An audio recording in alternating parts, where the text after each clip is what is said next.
Hello everyone and welcome back to my channel. If you're new here, hi, how are you? If you're coming back, thank you so much for coming back. I just want to let you know that all of my socials are in the description, my Twitter, Instagram, Twitch, Redbubble, and Patreon if you would like to support this channel. Also, I just want to remind you to smash that like button, turn on notifications if you'd like to see more LGBTQ plus content from this face right here. So let's get into the video. So about a week ago, I did a poll on what you guys wanted to see for Aromantic Awareness Week, and one of the options was Aro stories. Because I am not aromantic, I didn't want to overstep my boundaries in talking about a community that I am not part of, but because a lot of you guys who watch my channel are asexual and also happen to be aromantic, I wanted to do something for you, and I decided to ask some of you to share your stories. So that is what I'm going to be doing today, reading out Aro stories. Let's get into it. So this first story is actually from my sibling. I asked them to write something specifically for this because I love listening to how they write about their aromanticism. So this is what they wrote. Realizing I was aromantic was devastating. It was really the end of the world at the time. Before that, I brushed off my queerness. I could still pretend I was normal. Being aromantic changed things. It made me realize that I am irrevocably queer. It made me realize that I hadn't really accepted myself the way I thought I had. I'm a lot better now. I wish I could go back to that point in time and tell myself it will all be okay. Being aromantic opened my eyes and my heart to a different kind of love. I realized that platonic love is just as important as romantic love. I can build close relationships in the community. I don't need a romantic partner to be whole. I wish I'd known that sooner. I think my favorite thing of watching them go through their journey, especially from a sibling standpoint, is just seeing them realize this thing about themselves and learning how to love and accept themselves. And it's a really beautiful thing to get to see your sibling be comfortable with who they are, realize that it's okay, and being queer is not the end of the world. They can find people who love them and accept them. I'm just proud of them and how far they've come.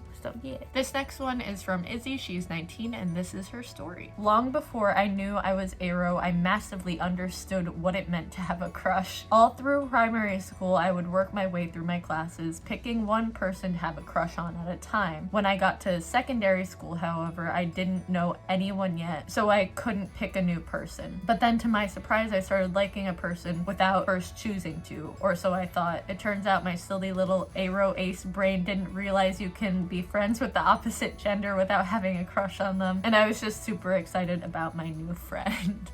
I absolutely love this because it encapsulates a lot of aromantic people's experience in having to feel like they have to pick someone to have a crush on. And yes, of course, you can be friends with someone of the opposite sex without having a crush on them. It's always fun to look back on those signs and be like, wow, I can't believe that I didn't realize that about myself sooner. I think it was a really cute story and just shows how it's easier when you have hindsight when thinking about your sexuality or your romantic attractions. This person wanted to remain anonymous, so I will keep it that way. She is 19 and this is her story. I was 16 when I had a crush on my best friend, so I asked her out and she felt the same way. However, 1 week after we started dating, I started to feel really anxious just thinking about doing anything romantic with her. It was my first relationship, so I didn't know how to communicate my feelings because I wanted to date her but not in a romantic way. I had to break up with her because the anxiety was unbearable, and now I realize I'm romance repulsed and gray romantic, and what I felt for my best friend was a platonic crush. It's funny to think about in retrospect because we're still friends and we know it could have worked out if we just talked about it. At least I learned from this situation for any future experiences, but since it's really difficult for me to like someone in that way, I don't even know if that day will come, and that's okay. I think one of the biggest things that people don't understand about aromanticism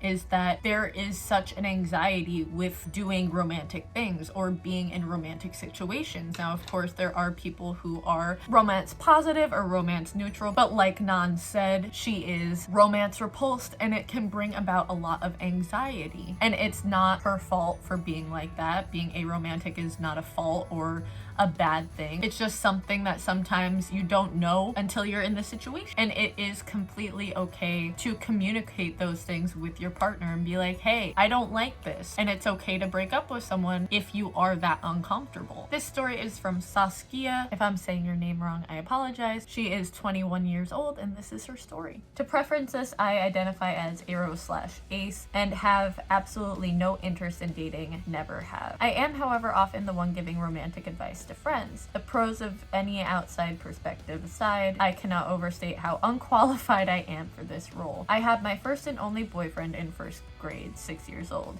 He walked up to me one day, asked very clearly, "Do you want to be my girlfriend? If you say no, I'll cry." I barely knew the boy, but he seemed all right and I wanted to be nice. I certainly didn't want him to start crying. At the time, I remember the whole thing feeling kind of odd and I couldn't put my finger on it. Girls were supposed to have boyfriends and boys were supposed to ask, right? Well, not much actually happened. We barely talked and I don't know if any of my friends asked me about it. During lunch, he set out a piece of paper for people to sign up to play war. As his girlfriend, I assumed the role of general or something like that. I think it was the idea of Lord of the Rings. It was essentially just play fighting. War just seemed more important as a kid. We never went on dates, he never asked, and I never even thought about it. We didn't know each other and I didn't actively try to get to know him any better. Neither did he. I was more of a status symbol, I guess. Even though I wasn't sure what I got out of it. I'd watched plenty of Disney movies, knew what couples were supposed to look like, all the lovey-dovey, but that didn't even cross my mind. It officially ended about a year or two later. We didn't know each other any better and didn't hang out at all. One of his friends asked me offhand if we were still together and promptly disappeared like a mirage, so I thought I better ask him. He's the one who wanted us to be together, surely he'd know if that was still the case. I ended up asking him that question over and over and over again while he was playing alone in the playground. He kept saying he didn't know. I didn't understand that. After a while, I just walked away confused. That night, my mom told me that his mom had called her saying that we'd broken up and that he was crying. I remember thinking that I guess I'd gotten my answer and I didn't understand why he cried about it, but that's what you're supposed to do when you break up, right? I didn't cry at all. So I think a story like this is so important to talk about is because there is so much feeding into romanticism and relationships and all of that kind of stuff, and it's put on us from such a young age. Like she said in her story, she knew what love was supposed to look like. She knew how a relationship was supposed to look like. It just didn't happen. And it didn't feel right. It didn't feel like how everyone else told her it should look. And that's such an important thing because there is so much in society telling people who don't have traditional attractions that the way they go about their relationships or lack of wanting a relationship is bad. And it's not bad.